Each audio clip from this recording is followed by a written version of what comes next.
Good evening, my lovelies, and welcome to Thursday Night Live here at Windy Bottom. And the first item on the agenda is Captain Mustard. I'm going to sit on your fucking head. Excuse me, one moment.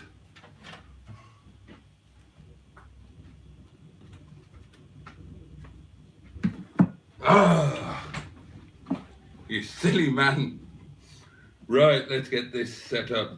How are you, darlings? Everybody okay? Had a good day? Hold on one moment and I will catch up with you. Now then, what? Right, yes. Splendid! There's a couple of us here. This is fun, isn't it? I look forward to these little virtual get togethers. Now, let's see, who have I got? Matthew Harrison, good evening. Good evening to you. Jimmy Quinn, hi, Boaty. Hello, mate, how you doing? The Greenwood is here. The Greenwood is in the house. Excellent. Hello, my lovely. How are you? Yeah, well, Project Nigel, you arse.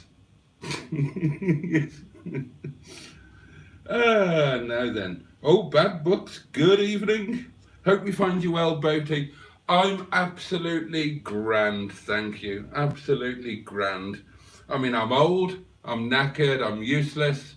I'm living in poverty with occasional trips to destitution. But it's a great life if you don't weaken, isn't it? And it's about to get better because I'm going to have a glass of wine. I'm not long been in the cottage. Black lines, custard creams and a cuppa loaded. Let's go. Excellent. Sounds like a party. My goodness me, custard creams.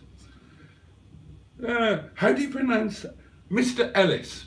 Or, sorry, well, that's kind of an ambiguous first name. So I've said Mr. because everybody who, with the exception of the lovely Tracy and a couple of others, it tends to be men. So I call you Mr. Ellis. How do I pronounce your first name? I mean, it's kind of like Chow, but it isn't. So help me out. But hello. Oh God. Chris Mills is here. Sorry about that, folks. How did you and Mustard meet? There's a good first question. Let me just get a glass of wine and we will go there.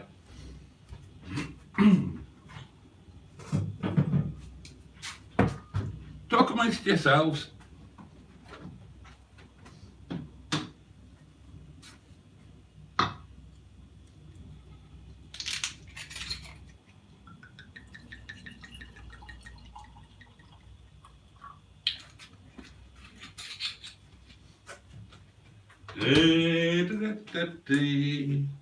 Always avoid dead air on the podcast or a live stream, but I need a glass of wine so tough. Right.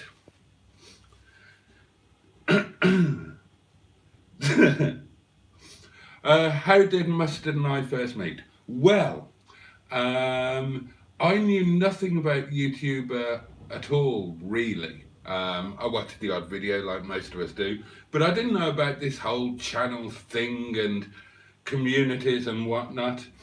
And I bought a Rover 75, Sir Arnold Robinson, by accident. Had no intention of buying it, didn't want one, didn't like them when they were current. But my then mechanic, who's a great guy, he's a mechanic to the trade only. And we've been friends for years and years and years. And he kind of kept me supplied with cheap cars. And I just took whatever he had, whatever he told me to buy. And he told me that I had to buy this Rover. He said, oh, it'd be all right for you, right up your street. He said, it's automatic, diesel. He said it's got a couple of months MOT, but I did it last time and it'll MOT again.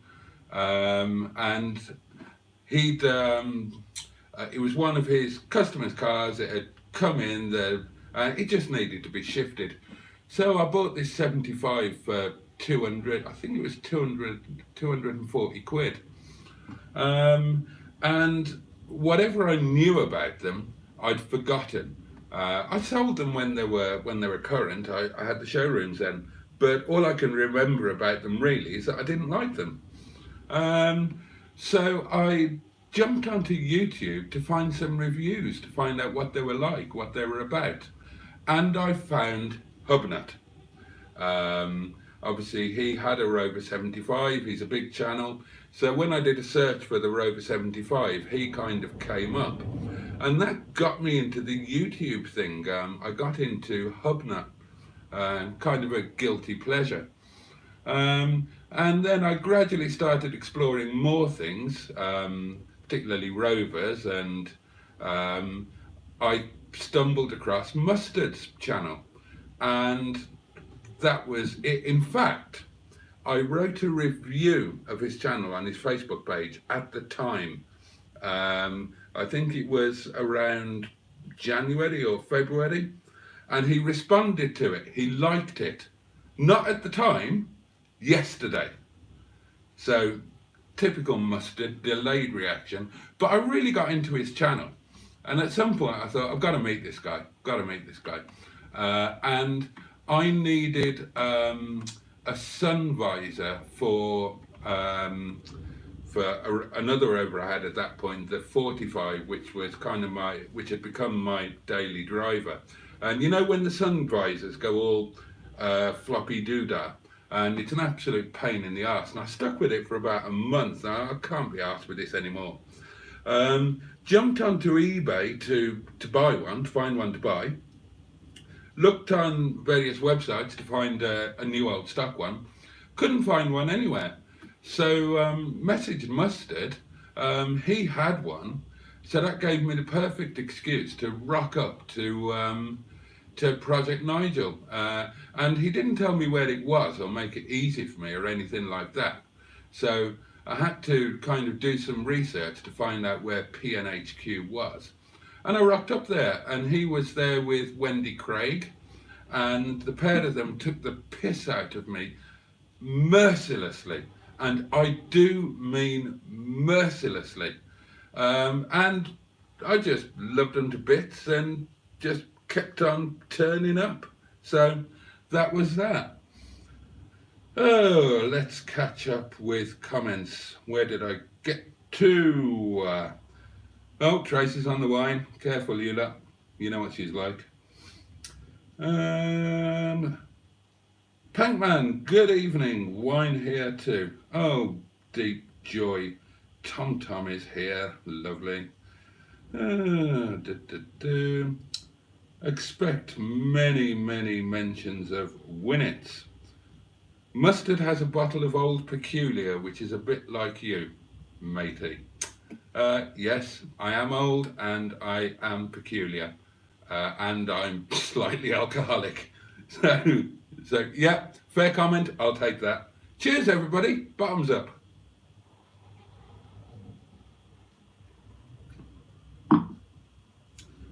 It's Welsh. It's like saying KO. How did I not know that? I'm Welsh. And I come from a Welsh-speaking village and a Welsh-speaking family. But I've never come across that name, to the best of my recollection.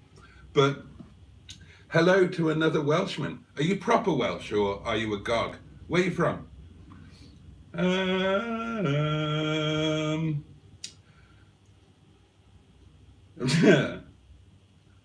Richard Mail, the Winnie Boys back again. KKC, evening all, good evening. Boaty looks like Richard Mail. Rick Mail. There is a connection with Rick Mail. He and I were raised in the same town, actually. When we moved across the bridge from Wales, the place where I was mostly brought up was also his town. And I think the first thing he did on telly was one of his Kevin Turvey things, and it was actually set in the town, not far from where I lived.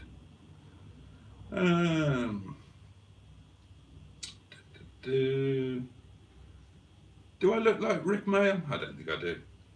Hey ho. Ba-ba-bum. Okay. Some hidden comments here, which I suspect aren't going to be terribly pleasant.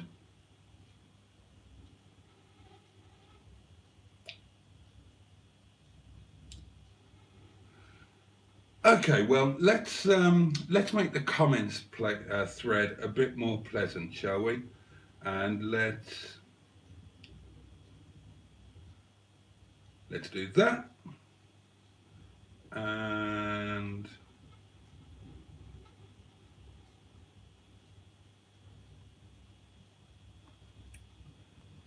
there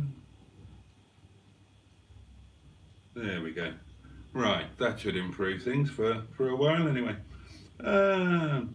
Right, Matthew got a glass with Old Peculier written on it for for your 21st. That's a harsh present for your 21st. Unless you were particularly into Theakston's Old Peculier, I suppose. In which case it would be charming and thoughtful. 100% Welsh. I live in Gwynedd, North Wales. 100% Welsh, North Wales. Gogland, but we'll let that one go. If you don't know, there's a little bit of a light-hearted, banterish divide between South and North Wales.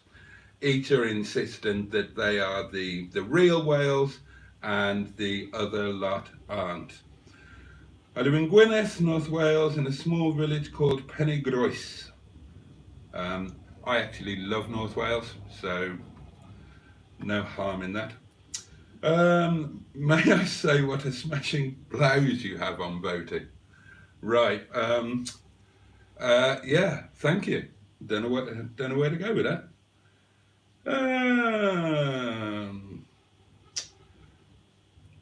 Pictures of Rick in the Redditch Wetherspoons, so I'm told. Oh right. I wonder which one that is. Obviously, Redditch is where I was brought up. And obviously there weren't a Wetherspoons there back in the day, but if I recall correctly, I think that the old picture house, the old cinema, was turned into a Wetherspoons. I can't remember what it was called, but it was on the right, halfway down Unicorn Hill. Blimey, there's memories for you.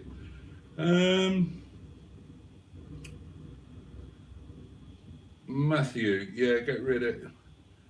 Yeah, I've muted them. Oh dear, are you blocking people? Yes. Right. After owning and driving so many different cars, what did you like about Rover so much? Honestly, nothing. It happened by accident. I explained why I got the 75, and nothing isn't a fair comment. I'll tell you what I liked about them. You've got to bear in mind that at this point, I've had the misfortune to be taken poor, very poor, and as I explained in the About Me section in my YouTube thing. The fact that I'd been taken poor didn't take away from what I've always done, which is to deal in cars or play with cars. So I'm used to having loads of cars around me and lots of turnover. And when you're taken poor, that kind of really limits your options. And what I discovered with Rovers was that in terms of sheer metal for your money, you kind of got more with a Rover than you did with anything else. Take that 75, I paid 240 quid for it. Where else are you going to get a big, excuse me, how else are you going to get a great, fair size, big old luxurious barge with leather, dual zone climate control, 5-speed automatic, common rail turbo diesel engine, wood, nice wooden steering wheel, and all of the other toys, heated seats, electric memory seats. you're not going to get that for 240 quid in a Lexus or in a BMW or in a Merc. They all fetch money. Rovers are, as we know, unloved, although potentially becoming less so. So I kind of just warm towards them, and I've got a compulsive personality. So if I've got one of something, I want to collect all of them, which is why I've ended up with all of these Rovers all in the same colour. And Mustard kind of got me into the conservation thing a bit. He's got a real thing for the underdog, and I guess that I have too. Divas! How are you, mate? Bloody hell, just spotted your name there. Hello, matey. How's things? You better be coming in tomorrow, mate. We're in the shit. Where was I? Oh yeah, talking about Cheek Road. So yeah, Mustard got me into the conservation bit and the underdog bit. And when you get a bit older, you kind of look back and you become a bit more moist about things. And I was brought up relatively close to Longbridge, often used to go through it on the train. And then my dealership was like 4 or 5 miles from there. So they were kind of my local mark. And my dad had Rovers and loved Rovers. So I've just kind of warmed into them. It wasn't intentional. I've got no long-standing love for the mark. It's just kind of happened, and I've become really attached to my little family. Matthew Harrison, just grabbed the glass, my mistake. It's got Old Harbottle rather peculiar written on it. Obviously people found me peculiar and probably still do, in a lovely way, I'm sure. Mention the name Harbottle to me and I think of James Herriot and the secretary they hired called Miss Harbottle, who used to frighten the bejesus out of James and Siegfried. It is the old picture house, the Royal Enfield. Ah, there you go. Of course, Royal Enfield was a company with a big history around Redditch, wasn't it? Weren't they somewhere near the old Icknield Street Drive, somewhere around there? Or was the old factory more Woodrow way, where Quinton Hazel and whatnot is now? I can't remember, but I do remember the old picture house. Had a couple of dates there, as you do. I can honestly say I've never visited Wales, which is terrible since I'm from England and it's easily within 150 miles. I almost went by accident when I headed for Wrexham instead of Oxford. Go to Wales. Seriously. Okay, I'm biased. I'm Welsh. Go to Wales. It has some of the most beautiful areas in the world. And that goes for the whole of Wales. There's just so much there. In the south of Wales, you've got the most beautiful beaches in Europe, the Gower Peninsula. You've got a really good theme park, Oakwood. Cardiff and Swansea used to be dreadful shitholes, but we've done them up. They've all been done up. They're lovely now. You can go there. Then you've got the Brecon Beacons, fantastic. Mid Wales is stunning. You've got Lake Vyrnwy. You've got the West Coast with some stunning resorts, and then you've got Snowdonia, which is just amazing. Really, genuinely amazing. Get your bum on the Snowdon Mountain Railway. It's closed now, but get on it next year and get up to the top of Snowdon and send us a photograph when you've been. You will not regret it. Or if you're feeling energetic, walk up. It's an amazing thing to do. I've done it several times. I almost said many times. I'm not sure it's many, but it's definitely several. And then the North Wales coast is magnificent. There are some fantastic railway lines. Llandudno is a gorgeous place. And you've got the UK's only cable-hauled tramway going up the Great Orme. Go to Wales. All of you, go to Wales. Not right now. Keep watching this. Go tomorrow. Hey, I have an important question. This is from Captain Mustard. You only know me because you ended up poor. When you're rich, will you still love me? Of course I will, darling. Of course I will. He'll buy you a battery charger, yeah. Oh, another hidden comment. Let's show that. I had memory seats in my last car. This is from Matthew. Load of shit. My mum's dementia still affected her when she sat in them. Sorry. Right. Okay.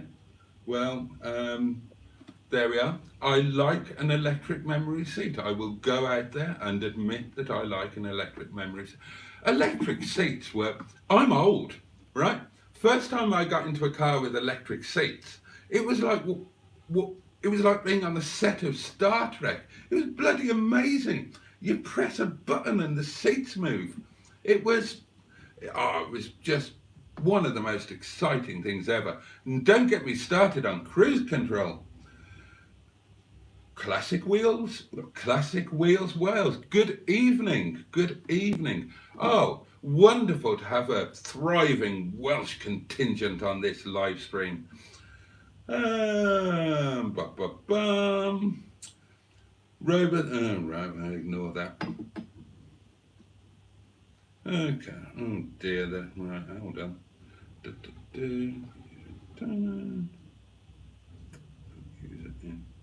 Time it. There we are, that's done.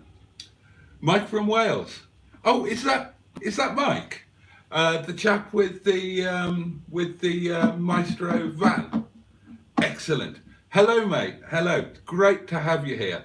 Have you got a YouTube channel? I've enjoyed your bits on with Mustard. Anyway, and always good to hear the Welsh voice. It was at Icknield Street. The pub is Enfield themed. I never had a date in Redditch. Well, you probably dodged a bloody bullet there. Oh my God, the old days. What? The Oast House on a Friday night, followed by... No, I tell a lie. Originally it used to be Top Cats in the town centre with bottles of Schlitz at a pound a bottle. And then it was, what was the name of the hairdressers? Was it Charlie Parker's? There was a hairdresser's with a little alcove where you could have a knee trembler with the girl from Bromsgrove with the big nose. And then as times went on, those nights morphed into, it was Friday night at the Oast House, and then, what was that nightclub that used to be the squash club by the island? Was it Rackets? That used to be kind of a regular haunt. If I was on an early night, when I had the showrooms, if I wasn't on a late night in Brum, or if I came back early, or if I'd only been out local, there was a great guy who ran all the doors in Redditch. His name was Dicker. Not a guy to mess with. Glad I never fell out with him, but he was the nicest guy. And he used to come up to the showrooms, and I used to take him out in some of their more exotic stuff. And he used to look after us in the clubs. So, we'd rock up at, me alone or whoever I was with, we'd rock up at like 1 o'clock in the morning and just whizzed in the fire escape straight up to the nice bar, free drinks. Oh, those were the days. Happy days. Anglesey is a very nice place, says Carl Davis, and I agree, it most certainly is. Although there is a bit of an issue with one of the bridges at the moment, I think, isn't there? I might need more wine in a moment, my lovelies. I did try... Mustard, are you still there? I did try and sort out some software to get us both on doing a joint. And it's a bit involved. I did have the idea of that I didn't have time to really look into it anyway, and it involves both of us having the software, I think, and then having a separate Skype thing. Tracy knows all about it. She does it all the time with Steve. Oh, and Tracy, thank you for the message regarding the feedback. Sorry I didn't reply. If we did this on Facebook instead of on YouTube, it might be easier, because I think then I can just automatically invite Mustard and we can both do it on a Facebook Live. So maybe that's something that we could look at. And we could have various guests, whoever fancied it. You could come on and join me or join us. That would be fun. Trace, you'd be up for that, wouldn't you, my love? So yeah, the sound was pretty awful when we tried to do the phone thing with Mustard. I did wonder about putting him on an iPad and doing a messenger video call, and I could put the iPad up there by the camera and sort of have him in the picture. We could experiment with that at some point. Oh, technology, eh? Oh, that's nice. Where did we get to? Only ever been to Llangollen when I was 11. It's defo on my to-do list, but I keep ending up in Scotland. Scotland's an amazing place, but seriously, go to Wales. And if you want some ideas, let's have a group. Let's have a drive to Wales next spring. Let's plenty of time to plan it. Let's have a drive to Wales. Let's rent a big old Airbnb, and we'll have a proper road trip night out, with food and drink and jollity and hilarity, and then we'll have a road trip back. How cool would that be? Would anybody be up for that? I'd love to do stuff like that. Let's think about it. Classic Wheels Wales is in Cardiff. Oh, Cardiff. Much nicer place now than when it was in my day, when it was the big city. Little day out Swansea, big day out Cardiff. I used to use there was a time when my marriage began to break down and we separated. I was living at our holiday cottage in Wales at the top of the Neath Valley. I was there permanently, but of course the showrooms were in Birmingham, so I was commuting from South Wales to Birmingham on a daily basis, and I often used to pop into the casino in Cardiff on the way back, on that new bit with that posh bridge, and there's a marina there and everything. Cardiff is just unrecognisable these days. Don't forget a lot of abandoned quarries. Yeah, that too. But then there are plenty of those around here as well in the Peak District.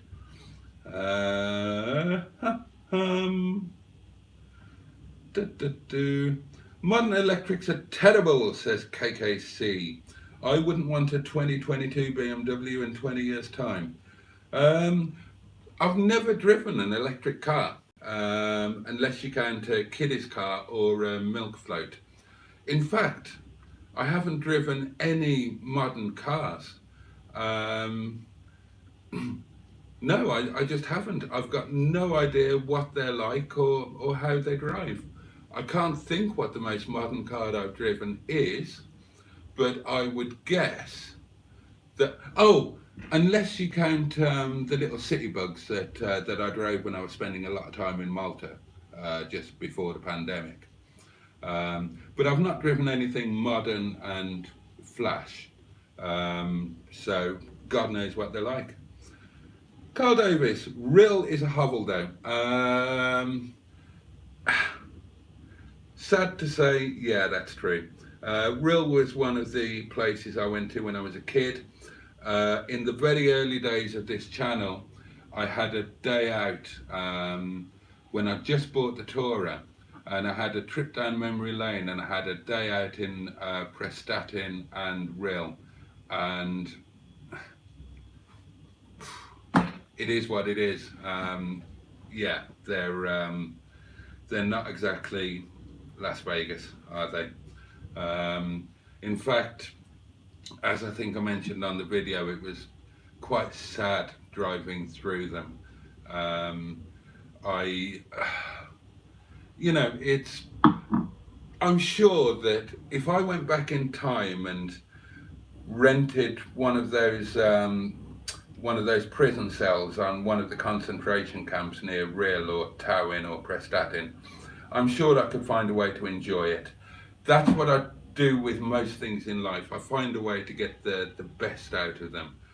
But honestly, my instinct when confronted by Rhyl was to drive to Llandudno, which is still in large parts a sheer delight and one of my absolute happy places. Classic Wheels Wales is my good mate, says Project Nigel. Excellent. Black Lines thinks that they are the only person who likes cloth seats instead of leather and manual adjustment. Old school rules, eh? I don't suppose you're the only one by any manner or means, but I guess that the majority would find leather and electrics a bit of a luxury, hence why they're cost options or standard fit on like the top models. I'm a sucker for heated leather and I'm a sucker for electric seats.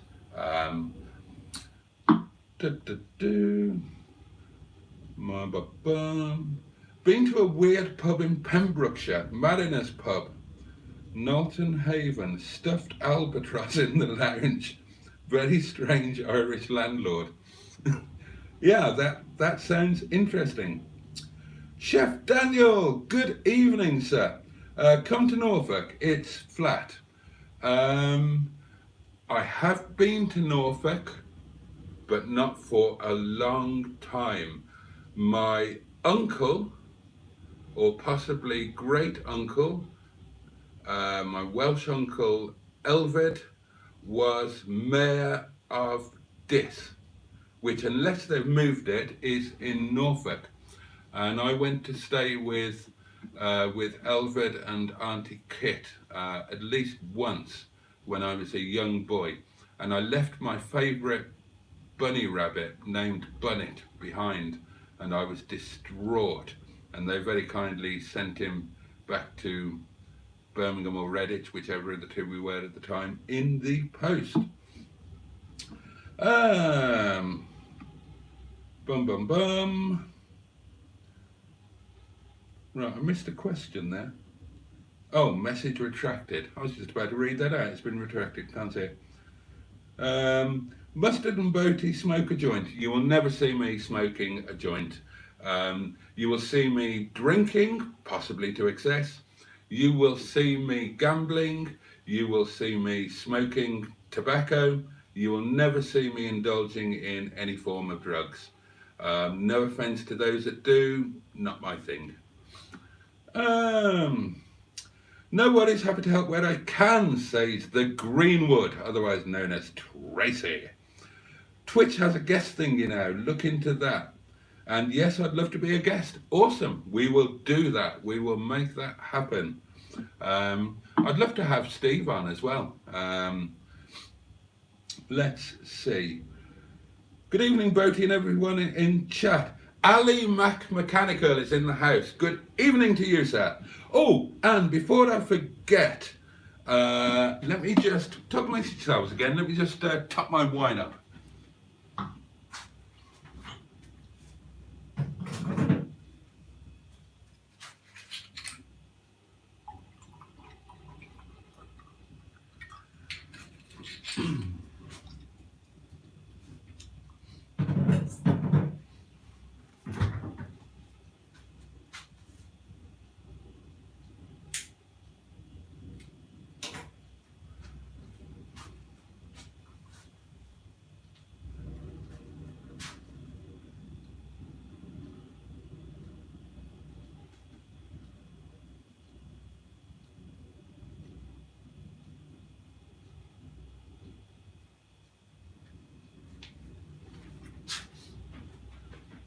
Okay, I'm back.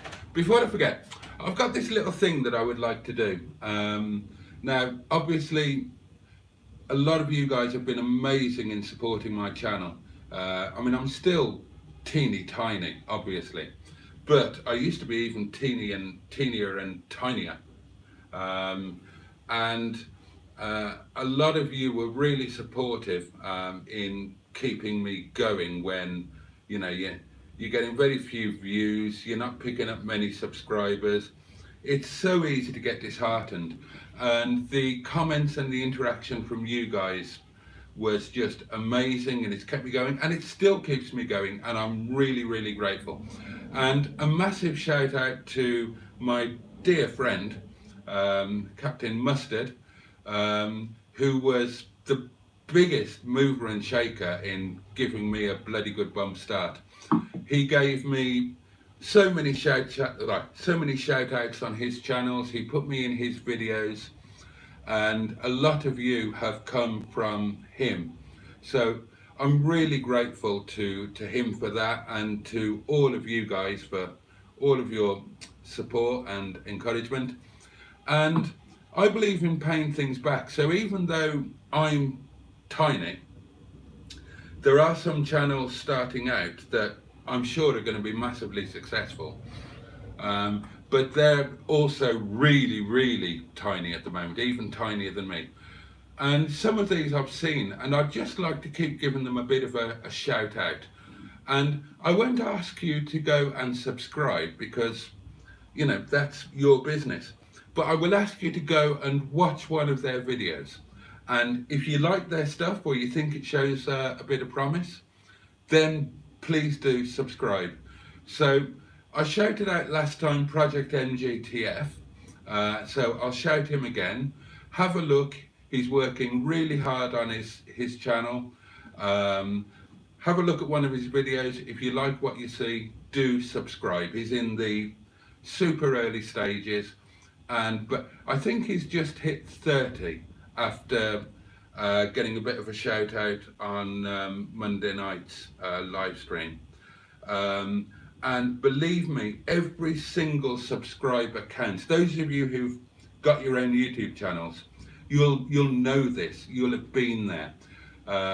But that one subscriber really counts. Really means such a lot.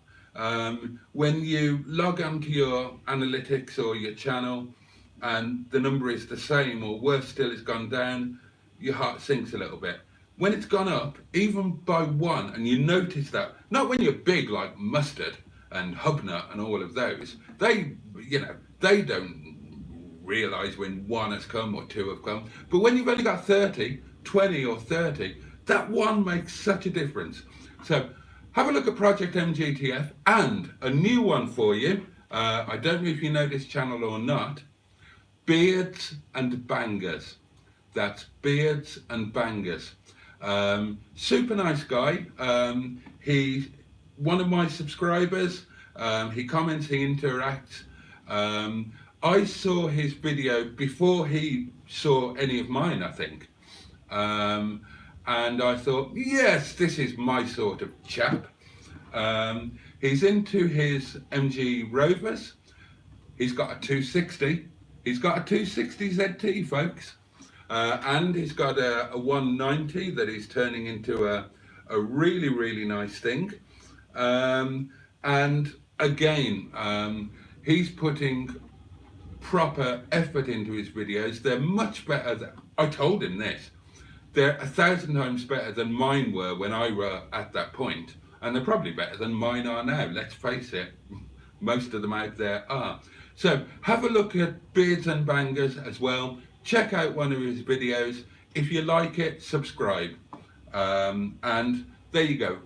I just like the idea of putting something back. And if you've got a new channel, or a relatively new channel, or a relatively small channel, and you could do with a shout out, then just ping me and I will shout out with pleasure. And thank you again to everybody for, you know, keeping my enthusiasm going, because it's, you know, when you're not monetized And especially when your numbers are small and your views are small, it's kind of a thankless task. And if you take the effort to make a positive comment, to show that you watched it, to show that you've enjoyed it, oh God, it makes the world of difference. So thank you to all of you who do it, and it's a great thing to do. Where did I get to on the comments? A drive out to Wales sounds banging. Wouldn't it be awesome? Wouldn't it be fun? A proper road trip with a load of us going in convoy. We could car share to make it more affordable if we wanted to. And yeah, just have a good relaxed drive out to somewhere nice in Wales. Make it a 2-day thing. Stop somewhere for a nice relaxed lunch, rock up to an Airbnb, so it's our own place, not like a hotel or anything, an Airbnb, a big one, and where we can look after ourselves and hang out and just have a fun night, and then drive back the next day by a different route with another lunch somewhere else. And that would be great. I would love to do that. Do let me know if you're up for it, and let's start putting together some ideas in the group. Oh, shout out to the Facebook group. If you're not aware of it, it's a Facebook group. It's called Living the £500 Cheap Car Challenge, and my idea is that it's somewhere where a lot of you guys who are subscribed to the channel, or just fellow like-minded souls and people, somewhere where we can hang out, where the logistics are a bit more, because it's difficult to do stuff in YouTube. Obviously it's brilliant for videos, of course, but it's more difficult to interact personally. Facebook has got better logistics for that, and for organising events and things like that. So that's what the group is there for. Annoyingly, the group has got more members than I've got subscribers, which is wrong. I can't even get people in my own Facebook group to subscribe to my own bloody channel. But there's about, I think, knocking on 800 of us in the Facebook group now. So if you're not a member, do come and join us, and let's get some social stuff going. And we can make plans for, I'd love to do some meetups over the winter. My Sunday lunch idea, here where I am in the village hall, to which I now have access. So let's think of some fun things to do, and let's start planning for next year. I find that if you get depressed through the winter, and God knows it's easy enough to do with the cold and the energy crisis and the cost of living crisis and the long nights and the short days and the crap weather, having something to look forward to and actively planning something to look forward to can work really well. So join the Facebook group. It's called Living the £500 Cheap Car Challenge, and you will find it on Facebook. There you go. That's that.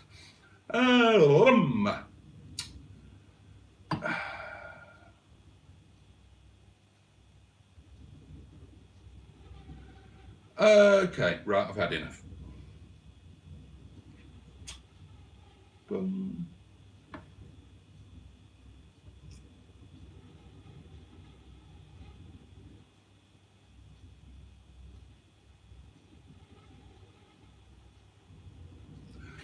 Okay, I've just blocked the two Win It chaps. God knows, I mean, I love people taking the piss out of me, and I love a bit of robust banter, and I don't take offence at anything, and I hope nobody takes offence at me. But if you're going to do that, do it in an entertaining way, an amusing way, and that was just boring, and I think you lot were bored of it, and I was bored of it, so I got rid of them. There you go. We'll replace them with some better people. Somebody go out and get 2 better people and bring them in. Bum.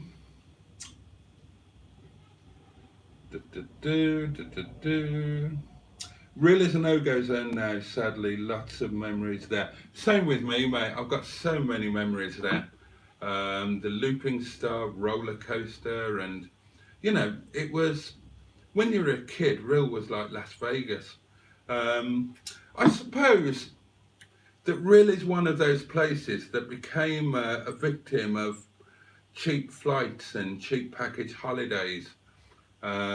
And without the money going to those resorts, I suppose they were bound to dwindle. And in a way, it's a shame. But what can you do? What can you do? That's progress. And I can't complain about that because the worst kind of, I'm the worst offender in that regard. Up until the pandemic, um, before I was taken poor, obviously I used to be all over the world. After being taken poor, um, I still, during the summer, I used to stay around here in the Peak District because why wouldn't you? It's somewhere people travel all around the world to come to. In summer, when the weather's nice, why would you want to be anywhere else? In winter, I used to bugger off to Malta once a month for a few days. Um, just 2 nights, 3 nights, just for a little bit of a break because it was so cheap. Fly out there from East Midlands, Ryanair, 19.99 each way, so less than 40 quid. And I used to get a suite in my favourite hotel in Aura, the Dolmen Resort. Okay, they used to look after me a bit because I was a regular, but even so, I'd get a really nice suite with a jacuzzi in the bedroom, my own kitchen, my own little living space, private garden. And that would be like 90 quid for 3 nights, including breakfast. So for nothing really. And I had friends in the village and they sorted my car out for me. So I'd just rock up there each month. The car would be waiting for me at the airport with keys underneath the mat in the boot, and off I'd go. And the weather's good there all year round. Okay, Malta is a bit of a shithole in places now, but parts of it are still nice.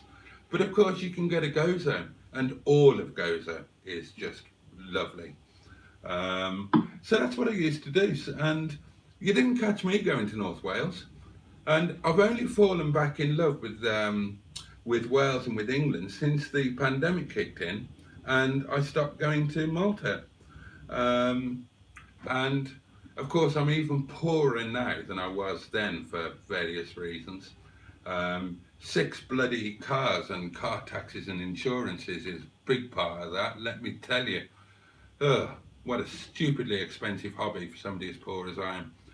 Um, so I am one of the reasons that British coastal resorts went into decline, but I'm not alone. And it is a shame. We should appreciate what's around us, really. But you know, try telling that to somebody, and it's so expensive. With the best will in the world, who's going to go and stay at Mrs. Grotbag's Hotel in on the north coast of Wales when for half the price you can go somewhere sort of exotic and European and where it's almost certainly not going to rain? Hey ho, it is what it is. Where do we get to? Ah, Captain Mustard has spent 30 quid getting data. I hate not having broadband. Yeah, I feel that pain. I had it twice in quick succession. When I first got divorced, I moved into a ghastly little semi-detached and went through the no broadband thing while you're waiting for it to be set up and relying on data and all of that. And I was only there for 5 months before for the sake of my sanity, I needed to find somewhere that was a bit more me, even on my meagre budget. And I found Windy Bum. So I came here and had the no broadband thing all over again. So I'm never moving again. If I ever lose this place, I'll live in the car. I'm not moving into another house. Duh, can't be bothered. And if you're wondering how, being extremely poor, how I managed to get this place, which is absolutely charming, there are a couple of reasons about which I'll tell you about one day. It's a bit haunted, and it was empty for a while before I moved in because nobody wanted to live here. I'll tell you the full story one day. Probably in my potted history of boating, which I need to catch up with at some point. Depending on the area you're in, Smarty Mobile is worth a look. Some really cheap deals. That's a lot of data. 30 quid is a lot of data, but you know, the guys uploading a lot of stuff to YouTube, and that's gonna swallow it up. Tom, you're hilarious. Did you know that? Well, he doesn't now because he's gone. I've got rid of him. Bum. Message deleted. Message deleted. I can't believe Tom is wasting time in the comments. He'd have 1 million live viewers if he was streaming his humorous comments. Boater, you're welcome to be in my videos, but it's a long trip to the Highlands of Scotland. I'm up for it. I'm up for a road trip. I need some Scotland in my life. It's so long since I've been, and I love the place. There's another road trip for us. That's another thing that we could do. We could all make little get-together for random road trips to visit each other en masse and video it. That'd be cool, wouldn't it? Message deleted. I enjoy you and Captain Mustard's content more than popular channels. Well, that's a backhanded bloody compliment, isn't it? I mean, it's lovely that you enjoy us, and we're really grateful for that, or I certainly am anyway, and I'm sure Mustard is too. But there's a kind of backswipe in there in that we're not popular channels, which is fair enough in my case. I mean, I'm hideously unpopular, but you know, Mustard's doing well. He's stampeding. He's over 3,000 subscribers now. He's on an absolute march. He's well on his way to being one of the big boys. I reduced the amount of videos due to weather, one a fortnight and a weekly live stream where we talk a load of poop. I didn't know you did a live stream, mate. When do you do it? Let me know and I'll have a look in. I should know. I'm subscribed to your channel. Why do I not know about your live streams? If I leave a comment, it will be positive. If I don't have anything good to say, I won't say anything. Life is too short. That's a bloody good attitude to have, mate. It really is. Tent on the beach? Why not? I will check out the Facebook boaty. I didn't know about it. Yeah, everything I do is a well-kept secret. But yeah, it's. I'd like to develop the Facebook group so that it works alongside and in tandem with the YouTube channel. Not everybody is comfortable using YouTube, but let's face it, the world and his wife is on Facebook. So between the two, and as I say, Facebook is it's better logistically for ongoing interaction that's not in real time, and it's great for sorting events out and all of that sort of thing. So I'd love to develop that Facebook group as well as the YouTube channel. And I'd love to, I really want to, with Mustard feels the same way with what he's done. I'd love to build a little community of like-minded souls, whether that's just a virtual thing here on Facebook, or whether we, wherever possible, move that into doing real life stuff as well. That would be great. You know, I don't like the show things. I'm going to do them just to get my face out there next year. But I'll do them ironically. I'm not going to get all anal and do the whole wife swapping thing and spent 2 days polishing my car, I'll rock up in one of my unwashed shit heaps and do some ironic filming. But I would love to do some community stuff with all of you guys, but just a bit more dynamic and interesting than rocking up to some random field or car park, parking your car up and putting your wife out there on display. I don't mind the wife swapping bit afterwards, but you know.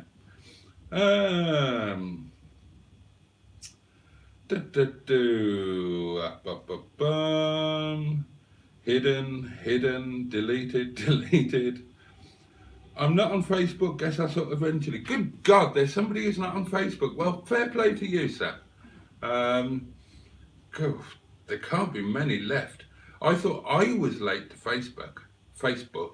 I was the last of my crowd to make it onto Facebook. And I joined in 2008. My God.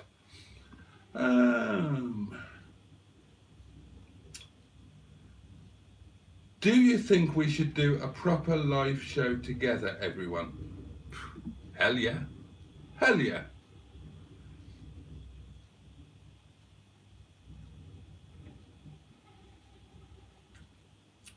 Oh, I see. That was directed to everybody else. Sorry, I misunderstood.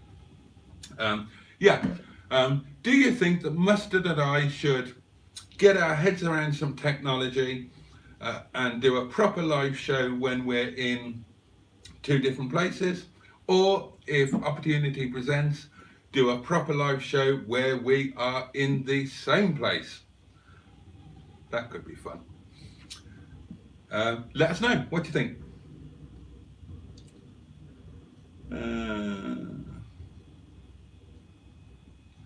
Wales road trip sounds a great idea. I love the idea of a Wales road trip. I really, really do. And let's make it happen. And let's plan it. Let's start planning it now, even if we can't do it until spring. Maybe we can do a winter one. What do you think? But let's plan it. I love planning things. You know, half of the pleasure is in the anticipation. So, yeah, let's get planning. Mustard says, let's do it, Boaty. Totally. Let's do it. And let's do a podcast as well.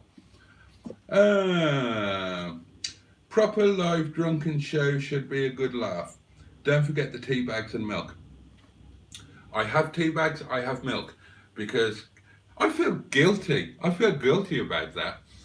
As I'm sure most of you know, Mustard was here on Monday for the day, and I didn't provide tea bags and milk.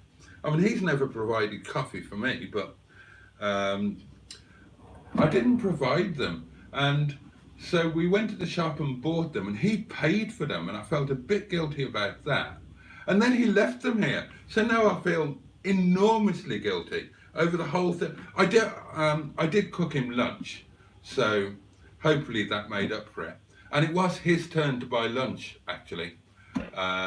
So I guess it all kind of worked out fairly.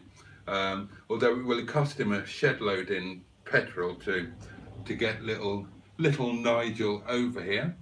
But I think he enjoyed part of the journey, which is about par for the course. I always enjoy part of the journey. Somebody was talking about in the comments about why didn't he go via near Craigs and whatnot. And that's a good question. I'm often torn by that. When you get just out the other side of Glossop to Mottram, then you've got two options. You can go the M67, M60, M56, M62, or you can fork right towards Staley Bridge, I think it is, and go that way. Now, going the motorway way is about 10 miles, 12 miles, 14 miles further than going the direct route over the squiddly bits. But the motorway is a good 20 minutes quicker. So the sat-nav will always take you the motorway. And having tried both ways, I always go the motorway. I don't like it, I don't enjoy it, I just view it as a necessary evil. I enjoy the hell out of the nice bits before the motorway, and then, the motorway, it just is what it is. It's a means to an end, and it's half an hour. It's not the end of the world. So that's why his sat nav took him that way, and that's why I go that way. That's to anybody who watched Project Nigel's video of his trip over to mine on, excuse me, I've just burped, a double, on Monday. But yeah, a proper live drunken show should be a good laugh. If the pair of us were drunk, I'm sure it would be a great laugh. It could be catastrophic. It really could. We've spoken on the phone when either one or both of us are drunk, and that was enough. The pair of us in the same place at the same time, drunk, would be a sight to behold. But hey, come with us on a road trip somewhere, on an overnight road trip, and you'll find out. Another idea for a road trip. Could be really brave and do a Channel Tunnel road trip and have a night in Boulogne-sur-Mer or Coquelles or something, just for shits and giggles. Although if we did that, we'd definitely want to do it as a car share, because the tunnel's so much more expensive now. Back in the day, I used to go over every 2 or 3 weeks to go to a place called Coquelles on the Belgian border. Otherwise, not Coquelles, sorry, Coquelles is where the tunnel comes out. To go to a place called Adinkerque, which is in Belgium, but it's 20 yards over the Franco-Belgian border. And it's known as Tobacco Alley, because all of the houses are converted into cigarette shops, because cigarettes, tobacco and alcohol, don't know if they still are, but they were so much cheaper in Belgium than in France. So it made sense to drive to the Belgian border, stock up on your fags and booze there, and then drive back. And that's what I used to do every 2 or 3 weeks. There was even a shop there. Who remembers this? Who has been there? There was a shop there called East Enders, and they used to accept pound sterling. You didn't even have to change your money into francs or thereafter euros. But the thing is, you used to be able to go on the tunnel. It was like 30 quid for a return day trip, cheap as chips. And they did this loyalty scheme and everything, but that was many, many years ago now. But it used to be great fun. And I used to have lunch at the Buffalo Grill in Calais. I love a Buffalo Grill. That was my guilty treat when I was spending a lot of time sort of living in France, in my friend Gite in very rural Normandy, where she had a 19th century cider farm. And I used to go to Saint-Lô to this Buffalo Grill. Buffalo Grill is a chain throughout France. And my friends couldn't believe that I would go there, because it's a bit infra dig, If you're a bit of a foodie, the idea that you would go to a Buffalo Grill is, you don't go there. You're in France, one of the true homes of gastronomy. So you go to a beautiful local restaurant where you have the plat du jour, but when I could, it was a treat for me to go to a Buffalo Grill. I'm sure they're still about. Anyway, getting all sidelined there, aren't I? Where did we get to? Can everyone hit thumbs up for Boaty? It helps the channel. Oh, that's really kind of you. Thank you, Ali. And I have got 2 thumbs up, so 2 people have listened to you. Classic Wheels Wales. Mustard and Boaty definitely do a live. It's got to be done. It has got to be done. Mustard, let's make it happen, and let's make it a good one. Plan it well in advance, set it up. Oh, that would be awesome.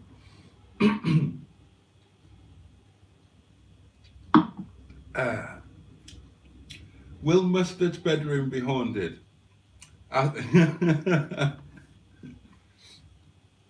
Not if you don't believe in ghosts, it won't be. No. And they're cool. They're cool guys. They're absolutely fine. They were a nightmare when I first moved here. To be honest, they were horrendously mischievous, and almost destructive. But this is going to sound weird, and I should make it clear, I do not believe in ghosts. I just don't. But I made my peace with them. I spoke to them. I still speak to them every day. And, you know, I told them that I understood that this had been their home, and that I respected that, and I was grateful for being here, and gradually everything just settled down, and they're good as gold now, you know, and a little bit of laughter here and there, and a bit of, I like the company, you know, you're never alone when you live in a haunted place. What's a Thursday night? I changed it to a Friday night, 8 p.m. till I fall off my chair. Oh, well, yeah. That's why I haven't seen it, because I work in hospitality, so 8 o'clock on a Friday night, more chance of me flying to the moon backwards than being able to check out the interweb. Yeah, I'm I have a very antisocial work life. It sort of screws everything up. Evenings, weekends, Christmas Day. I'll be working on Christmas Day, feeding 120 odd people. But hey ho, suits me.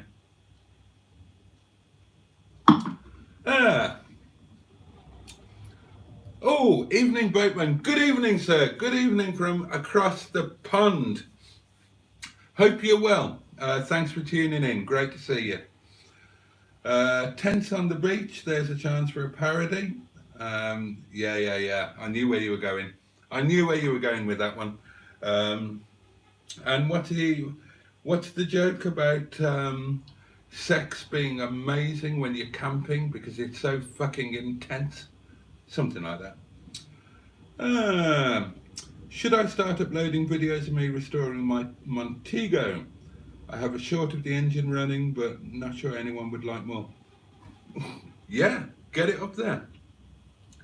People love that sort of thing. It all goes towards the community, and if it takes off, you can earn some pocket money from your channel.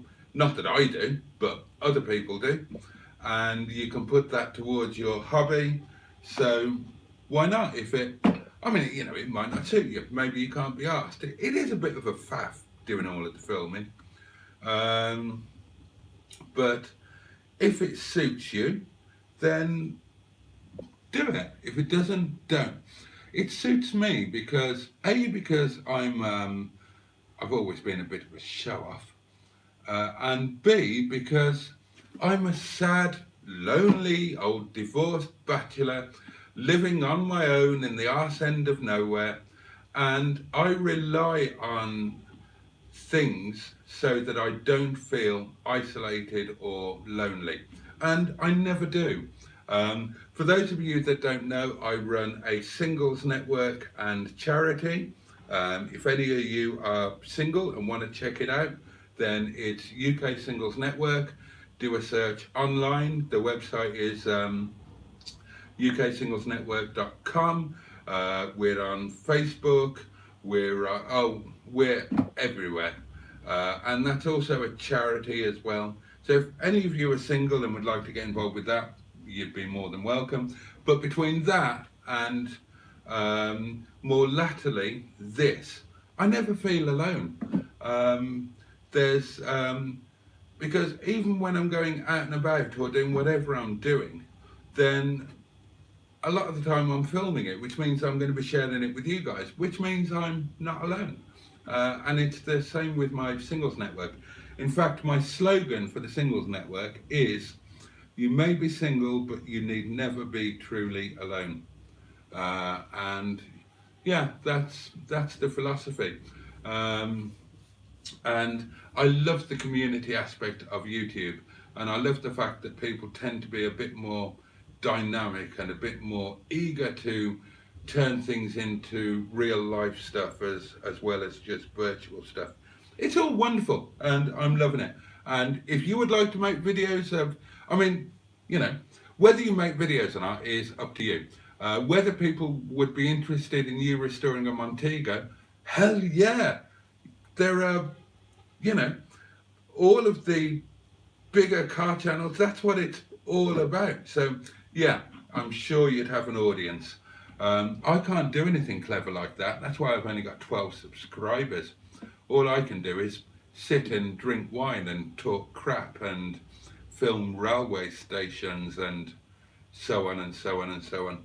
And that's why I'm a very unpopular, the YouTube's least popular motoring channel. My claim to fame. Where did I get to? Vengaboys. Oh God, there's a blast from the past. Once you eventually get the caravan, will you be spending more time in Mustard Yard? The problem with spending time in Mustard Yard is that due to work, I only get 1 day a week playtime in terms of getting over there, because the journey to and from Captain Mustard's, as he found out on Monday, it's a 4-hour hole in your day. And when I've got to get to work in the evening, as well as doing all of my other stuff, I can't do that on a work day. On Monday, the restaurant is closed, so I can do it on a Monday. I have done it on other days, but oh God, it really is too much. It really is too much. So, yeah, it's only ever gonna, unless something changes massively, it's only ever gonna be 1 day a week, caravan or no caravan.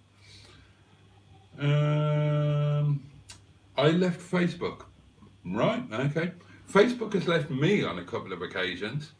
I keep getting banned for ridiculous, innocuous things. As members of my Facebook group will know, they've teased me about it mercilessly. Another note on Facebook here. Gosh, so many of you. Fair play to you. I am a bit of a Facebook addict because I've done a lot of good with Facebook, and I'm very proud of what I've done. The singles network that I built started out on Facebook, and we've done a lot of good for a lot of people and made a lot of differences in a lot of lives. You know, because of, I set that up initially by one long drunken night where I didn't go to bed, and I set up this thing in one go overnight, because I'd spotted that on Facebook there was nowhere for grown-ups to hang out in a singles Facebook group. All of the singles Facebook stuff was geared around dating and young people and sex, and there was nowhere for someone like me, and I knew that I wasn't the only someone like me out there. So it didn't exist, so I built it in one drunken night. I stayed up through the night, worked for 12 hours straight, and created this thing, which was intending to take a holistic view of being single. A lot of people think that being single is just about trying not to be single, and they just concentrate on dating, or, you know, it's so much more than that, guys. If you're not single, great, I'm happy for you. But trust me, it's about so much more than that. It's about anxiety, depression, loneliness, financial issues, emotional issues. It's about mental health and physical health. There's so many things, and I set up a thing to try and address them all. And like I say, I'm proud of it. It made a lot of difference. There are marriages and children brought into this world that came about because of that night where I set that up, and it was a bit like YouTube. It took forever to get off the ground. I've had like 500,000 people through there now, but for a long time, it was just like YouTube for ages. It took ages to get to 100 members, um, and then 200. It was so slow, but I believed in it and I kept at it, and eventually it went mega, and um, I had a 4 year relationship as a result of it, which meant the world. And if any of you have watched my videos where I talked about starting a new life in Matlock Bath relatively recently, that was all through singles. So anyway, there you go. Enough waffle about that. That's why I like Facebook. And I can't get on with Twitter. I try, but I can't get on with Twitter. And I think it's because I'm quite verbose. Um, I tend to use a lot of words, especially when I write, and Twitter does not suit my character. And Instagram is too picture based, so I like Facebook. I do, even though they keep banning me. Next year, Mustard and Boaty do car shows. It will be bloody ace. Um, that's from Captain Mustard, and I totally agree, and I am on board with it. You do it genuinely, I'll do it ironically. Either way, it'll be a blast, especially if we rock up in the caravan. That would be hilarious. Oh, and not forgetting the bucket. Um, yeah, yeah. I'm totally going to do the bucket thing. I'll tell them about that at some point. Let's catch up with some more comments. I was never a narcissistic book. Fair play to you. Oh, I didn't mean to press that.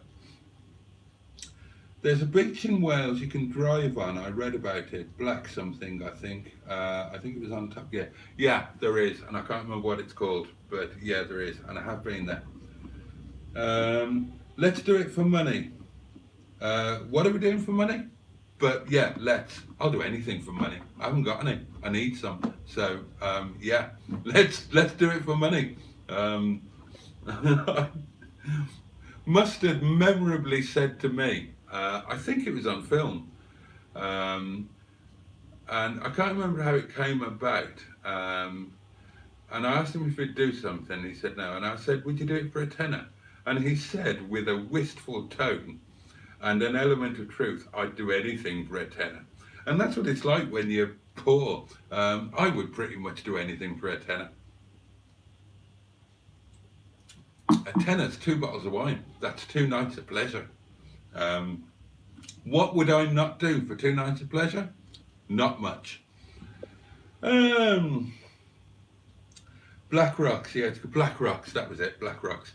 I did think that, but then I got mixed up because there's a Black Rocks near where my ex-wife is from in Dundalk, and I wondered whether I was getting them mixed up.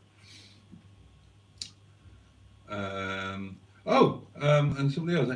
I wasn't sure because there's a Black Rock about 20 minutes from me, but it's not the Welsh one. There's actually a Black Rocks about 20 minutes from me as well. It's just out the other side of Matlock and Cromford. Go past Cromford, and it's there by the Stibble Grange Light Railway.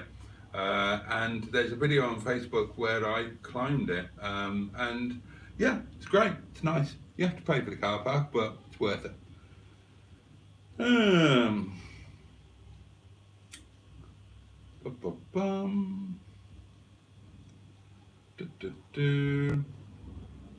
Somebody remembers EastEnders. Classic Wales, Wales. Is it Mike? Mike? I want to say Mike. Sorry if I got that wrong. I think it's Mike. EastEnders. Yeah, you remember that in Addingkirk. Addingkirk. Those were the days. It's not the same now. But yeah, the thing used to be down to the tunnel, hop on the tunnel, out in Coquel, straight out to Addingkirk, do your shopping, then back to Calais, late lunch at the Buffalo Grill, and then you had Tesco Van Plu. Do you remember Tesco Van Plu, Mike? And again, you could pay by sterling, and that was the place to get your booze. and you just stock the car up and then just back on the on the tunnel, and then the long drive home to. I was living in Birmingham at the time that I was doing that, so it was a fair old jaunt.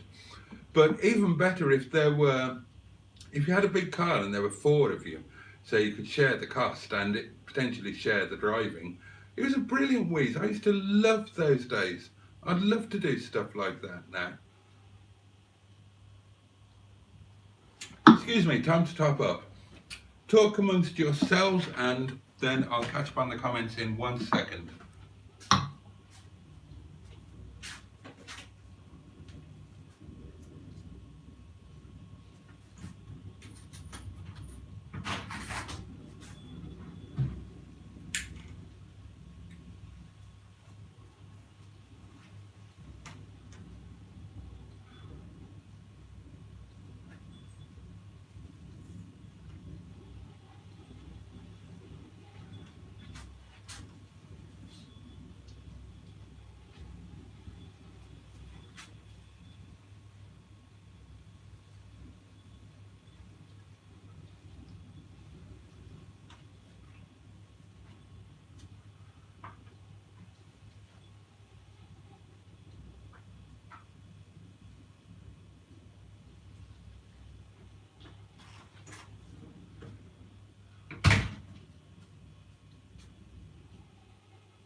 Bum, bum, bum, bum.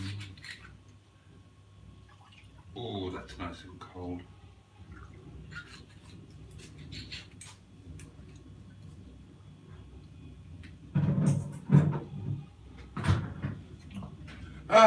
There we are.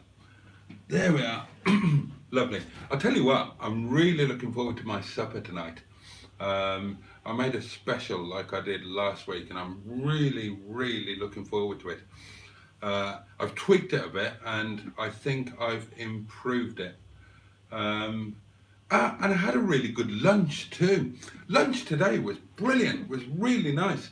I had some sheikh kebab and some tandoori chicken with salad. I love salad, and I make my own dressing, kind of a Mediterranean vinaigrette with a really good Gozetan olive oil and garlic and herbs, and there's white wine in there and Dijon mustard, and it's really nice. It makes a salad a thing of bloody joy. And I had some Chu Chow chili potatoes, and they were awesome. I don't think I've done those before. All I did was, I'll tell you what I did. I should do this in in the kitchen video. I used my wok, my chow mein pan, and I got some new potatoes. I can't remember which new potato. Somewhere from I think they're from the East Coast. And so I kind of, I don't know if this is an actual thing, but it's something that I've started doing, steam frying. So I in the chow mein pan, in the wok, right, I stuck water in there, just enough to just cover the layer of potatoes just over. But in the water, I seasoned the water, and I put Chu Chow chili oil in, which is really fiery hot dried Chinese chilies, but soaked in in sesame oil, which is a really good stir fry oil. And I put that in the water, and so the potatoes begin by boiling in the water, but the water is infused with this oil and with this chili and with the seasoning. So the potatoes will infuse that into them, and then as the water level goes down, then they will be sort of part boiling and part steaming, and that will help the inculcation process of the flavours actually going into the potato. And then when the water has boiled away completely, you're left stir frying the potatoes in the residue of the oil, and so that gives them this beautiful chili and herb crust, which is, oh, they're amazing. You should try it. Check out Boaty's Noshes next week and you'll see the picture. But it was awesome, and I'm really looking forward to my supper as well. That's enough food talk. Let's catch up. The wine's kicking in, my loves. I should slow down. Let's catch up with the comments. A night in Dover. If I was going to spend the night in Dover, I kind of wouldn't. I'd do the channel and spend the night in Calais or Caquel or Boulogne-sur-Mer. Boulogne-sur-Mer is gorgeous. The old town there is fabulous, but it does all close very early. Worth getting a ticket just for giggles. Crazy that it's not a road, but they're still fine. Oh, right, talking about the beaches. Okay, people talking about beaches. Oh, Jimmy Quinn remembers EastEnders. Cheap drink. Yeah, cheap drink, cheap fags, cheap chocolate. Have I missed a comment somewhere?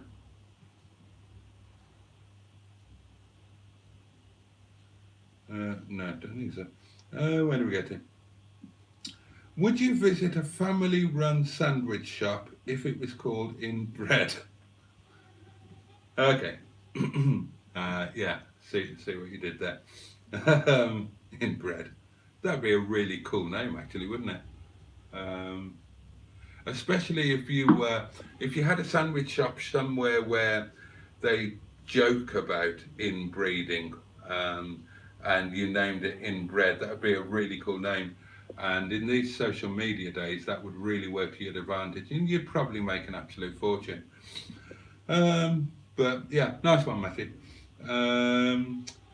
Was the ghost drinking your wine? They wouldn't dare. Don't be daft, ghosts only drink spirits. Classic, nice one.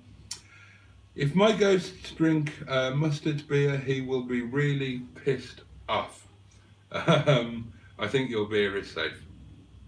I don't know if ghosts can drink stuff. They can knock stuff over and they can open doors, they can flush the bog, and they can walk about, but I don't think they can drink anything. Although, before I gave up the hard stuff, when I was still drinking vodka, there was the odd night when I came down the following morning and thought, well, the ghost had been at it, because there's no way I drank that much vodka. But of course I had, and that's why I stopped.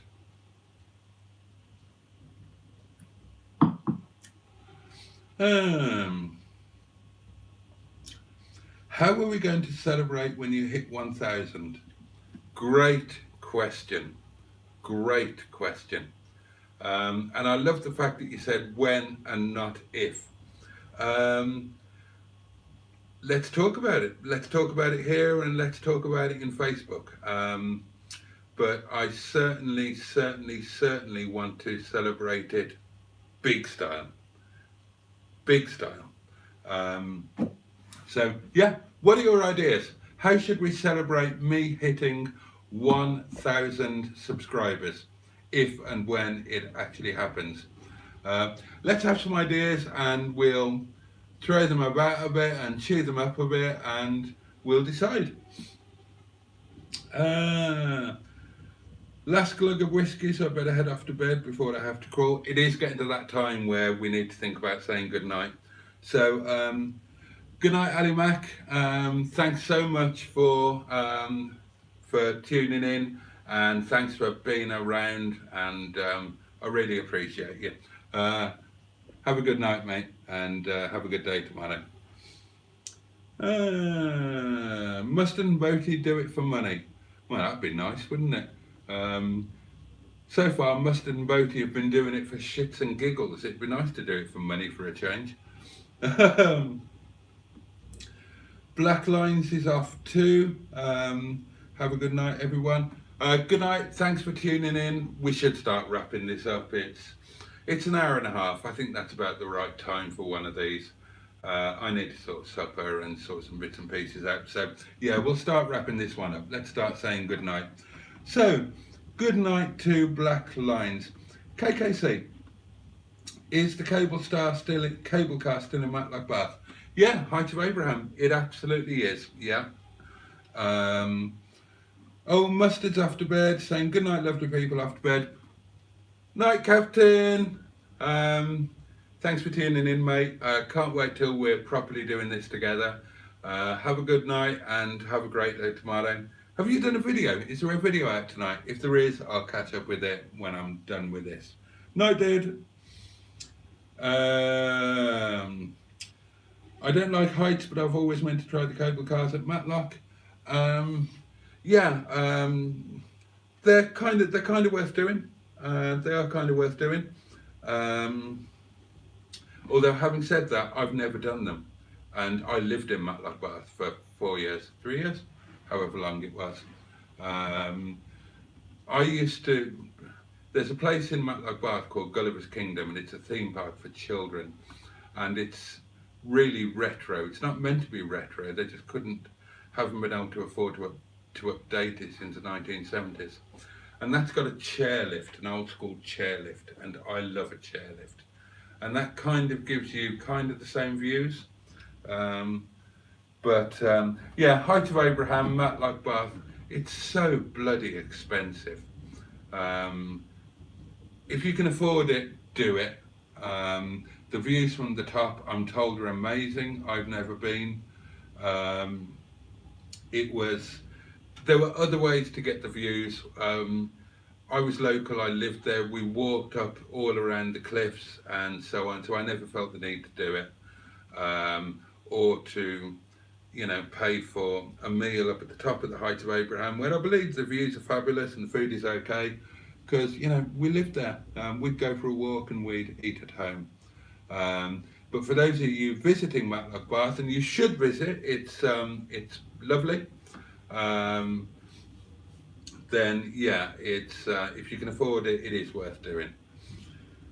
Bum bum bum.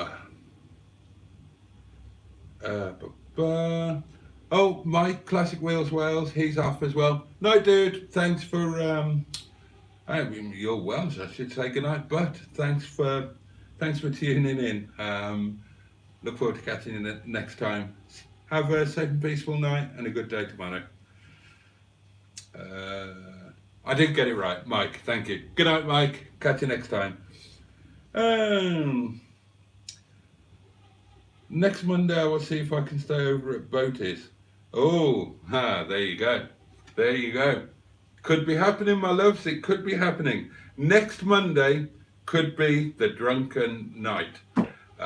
You heard it here first. We'll see what happens with that one.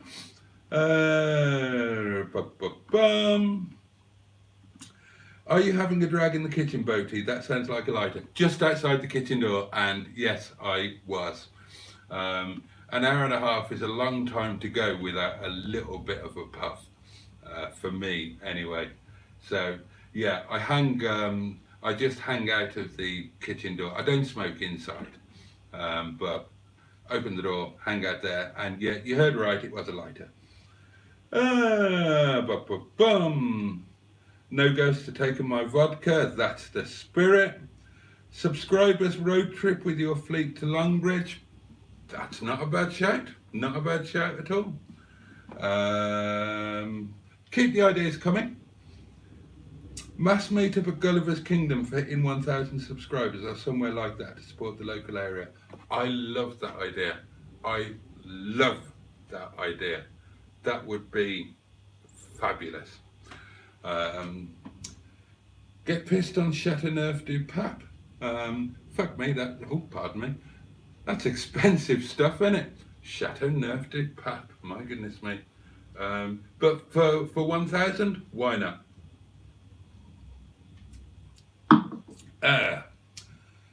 KKC, great live tonight, Boaty. Thank you. Thank you very much, and thanks for tuning in. I like climbing the hill on the other side of Gulliver's Kingdom. You can see for miles. Yeah, absolutely. Up there on Lovers Walk, and done that many times. Um, you can actually walk, if you know how to. You can walk all the way from Stark Homes up at the top on the other side, all the way down through the valley and up the other side. And where I lived, where my cottage was, there are some extraordinary walks there, through the forest with caves and whatnot, and then you come out of the forest line up on top.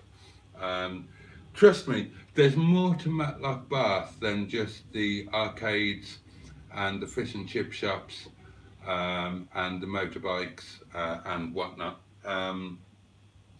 I said in a video that I did in the area that the time I truly fell in love with Matlock Bath was during the pandemic, because we got our village back. There was nobody there, and it was just our place without the tourists, without the motorbikes tear our thing down, and it was a joy, an absolute joy. But if the tourist bits are your bit, by all means enjoy them, but do look at the other stuff as well. There are unbelievable walks around Matlock Bath, absolutely unbelievable, and there are amazing places nearby as well. Don't just limit yourself to the penny arcades and the fish and chip shop. Jimmy Quinn, brilliant night, Boaty. Glad you enjoyed it. Thanks for tuning in, mate. Mustard saying yet another good night. My sexy Kenneth Williams alternative. Flat or real, get you anywhere, big boy. Oh dear me. I do love the little compliments from my hairy Paddington. Good night, Captain. Catch you tomorrow.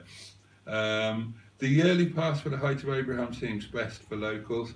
Yeah, in fact, what would have been best for me, it never happened, but what we used to do, my missus worked at Gulliver's Kingdom, and she loved it there. And when you work at Gulliver's Kingdom, you get free passes for whoever. You can literally have anybody. And what we used to do was we used to swap our free passes for Gulliver's with the Heights of Abraham pass staff, who got free passes for that. It never quite happened for us. To be honest, I think it never happened because Boo, my other half then, was shit scared of heights, and she needed to do the pass swap over thing, and I think that's why it never happened. When she went on, before she started working at Gulliver's, before we lived in Matlock Bath, I took her and her youngest daughter, who would have been about 8 at the time, little miss, and I took them to Gulliver's and made her go on the chairlift, and she went green, and that's only about 4 feet off the bloody ground. And she had to sit down at the top of the chairlift and have about 3 cigarettes before she stopped shaking and turned a normal colour. So Christ knows what she'd be like on the cable cars. So that's probably why it never happened for us. But yeah, I think the pass is probably good value. And I'll tell you what, it's probably something that I should think about doing now. So I will look into that. I'll try and pretend I'm more important than I actually am, and I half know the manager at the Heights of Abraham's, so I'll try and renew that acquaintanceship and try and blag some free passes for the channel. Not just this channel, I run the Matlock Bath community Facebook group. I set it up when I lived there, and it's quite popular, and it's the only one there, and I still run it even though I don't live there anymore. So and I do get offered free stuff from local businesses. So I should get in touch with the Heights of Abraham. I should blag some free passes, and make a video for you guys to see if you fancy coming and doing it, or blagging free passes, and you can come and do it with me. Better still.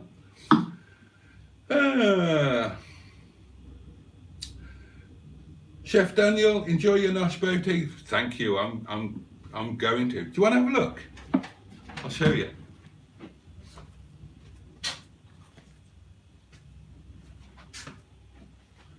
Obviously, I made this at work. So, a bit of rice. Oh, it doesn't look so good now, it's gone cold. But I had a spoonful as a test, and trust me, that's going to be absolutely delicious. And I've also got, what else did I make? I just made a simple buttered roti. So yeah, really looking forward to that.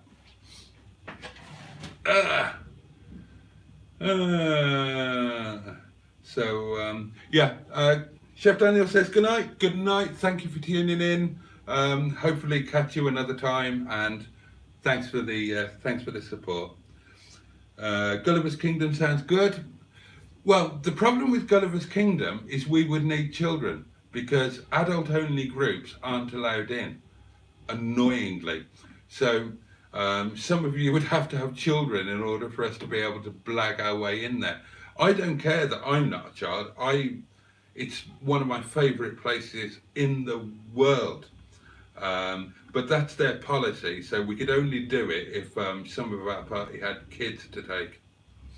Mustard's got kids. Willie's Mustard's kids.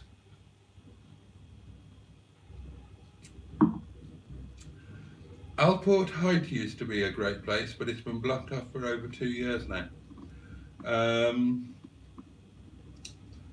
Alport Height. That's not the Alport near... there is an Alport near Matlock, but I assume you're talking about a different one. That's on the way up to... I've forgotten the name of the village. I used to get my MOTs done there. I shouldn't have forgotten. What's it called? You go through Alport and it's up at the... I've got a mental block on the name. It'll come to me. And I'm sure you're talking about somewhere else anyway. It needs an Aga chili. Don't talk to me about that bloody chili. Oh, dear me. Dear me. There is chili in that. There are... how many did I put in? There are 4 chopped Nepali green chilies in there. So trust me, it's as hot as it needs to be. 4 of them, seeds and all. It doesn't need an Naga chili, and I don't need a bloody Naga chili, not after that last time. 1 kid and 300 blokes, nothing to see here.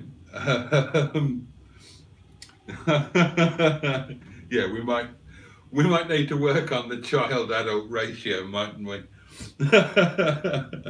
And some women would be good. Yeah, it's the same one. I'm over at Ilkeston. All right, relatively local. Yeah. So what's the name of the village I'm trying to think of? Where Rich used to do my MOT. I keep thinking Cromford, and it's not. Oh, what's it called? Yulegrave. Yulegrave. That's what it's called. Yulegrave. Yeah, Yulegrave. So yeah, I'll put on the way to. Yeah, there are lovely walks around there as well. One of us is a dad, but the other is promiscuous. Nobody come in a tracksuit with a cigar. Jesus Christ, can you imagine? I got 3 kids, 1 at 42 and 36, and my baby 31. Have grandchildren. I was going to say we need to cast around and find some kids, but that sounds so dodgy that we'll probably be thrown off bloody YouTube. So we'll have to find an alternative to... Well, there are other things in... We either need some people to come along with children or think of an alternative venue. Anyway, there's loads of stuff around Matlock. I'm about Here in Winterbottom, I'm about 20-25 minutes from Matlock Bath, and there's loads of stuff around here. Lots of lovely stuff. And don't forget, when thinking about any future plans, I've got the village hall now, which will accommodate like 50 people. It's got a kitchen, it's got lavatory facilities, so loads of possibilities. I'm useless with the local village names, always too busy admiring the views. Yeah, I'm terrible with names, full stop. Right, let's go. It's 1:45, my loves, and I'm sure we all need to eat or sleep or generally be merry. So let's wrap this one up at that. I've really enjoyed tonight. It's been fabulous. Thank you so much for your company and for your support as always. And can't wait to see you again next time. The next live will be on Monday, and from the sound of it, it could be the big one, the big drunken live stream with Mustard on a stayover. There will be videos going out most days between now and then. There's the rest of the Mustard and Boaty do lunch, which kind of went on a bit, and I've split it into smaller videos. There are at least one more Drain Pipe of Dreams results videos to come out. I've got a really cool video. It's not a long one, but it's a funny one that you might enjoy, ready to come out at some point before Monday. And that's Mustard and Boaty create theme tunes for other YouTube channels on my organ. So yeah, tune into those. Next live stream on Monday. Thank you, everybody. Thank you so much for your company. So yeah, just give everybody a chance to say goodnight to each other. No star to my Welsh friends.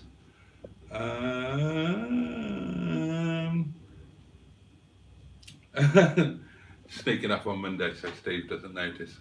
Yeah. We go on later than Steve though, doesn't it? If Mustard and I do it, then it'll be a late one, like about this time. And I think, doesn't Steve finish a little bit earlier? So you might catch the last bit of it anyway. But anyway, enough waffle. I need a cigarette. Thank you, everybody. Thank you so much for tuning in. Can't wait to see you next time. And please have a safe and peaceful night. Have a great day tomorrow and have a lovely weekend. And I'll catch you live on Monday, and the videos will be dropping out day by day before then. Cheers, guys. Good night. God bless. If that's your thing. If it's my thing, then the FSM will bless you.